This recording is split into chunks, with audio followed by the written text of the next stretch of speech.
મંત્રીમંડળના વિસ્તરણનું કાઉન્ટડાઉન શરૂ. MLA quarter, Mahatma Mandir, Kamalam અને રાજભવનમાં ગતિવિધિ તેજ.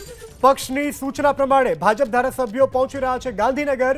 50થી વધુ ધારાસભ્યો અત્યાર સુધીમાં પહોંચ્યા એમએલએ ક્વાર્ટર. મોટાભાગના મંત્રીઓ પહોંચી ચૂક્યા છે ગાંધીનગર. મુંબઈથી પરત ફરી ચૂક્યા છે મુખ્યમંત્રી. સાંજે 8 વાગે મુખ્યમંત્રી રાજ્યપાલ સાથે મુલાકાત કરશે. થોડા સમયમાં મંત્રીઓને રાજીનામું આપવા માટે સૂચના આપશે. રમેશ ટીલાળા, સંજય કોરડિયા પહોંચ્યા એમએલએ ક્વાર્ટર. જયેશ રાદડિયા, ઉદય કાનગડ પહોંચ્યા એમએલએ ક્વાર્ટર. બચુ ખાબડ, અર્જુનસિંહ ચૌહાણ પહોંચ્યા એમએલએ ક્વાર્ટર. તો મંત્રીમંડળના વિસ્તરણ પહેલા તમામ કવાયતો તેજ કરવામાં આવી છે. હવે કાઉન્ટડાઉન પણ શરૂ થઈ ચૂક્યું છે મંત્રીમંડળના વિસ્તરણનું. ત્યારે એમએલએ ક્વાર્ટર, મહાત્મા મંદિર, કમલમ અને રાજભવનમાં ગતિવિધિ તેજ થઈ છે. પક્ષની સૂચના પ્રમાણે ભાજપના ધારાસભ્યો પણ ગાંધીનગર આવી રહ્યા છે. 50થી વધુ ધારાસભ્યો અત્યાર સુધીમાં પહોંચ્યા છે એમએલએ ક્વાર્ટર. મોટાભાગના મંત્રીઓ પહોંચી ચૂક્યા છે ગાંધીનગર. મુંબઈથી સીએમ પણ પરત ફરી ચૂક્યા છે.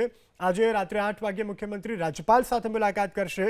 થોડા સમયમાં મંત્રીઓને રાજીનામું આપવા પણ સૂચના અપાશે. રમેશ ટીલાળા, સંજય કોરડિયા પહોંચ્યા છે ગાંધીનગર એમએલએ ક્વાર્ટર. જયેશ રાદડિયા, ઉદય કાનગડ પહોંચ્યા એમએલએ ક્વાર્ટર.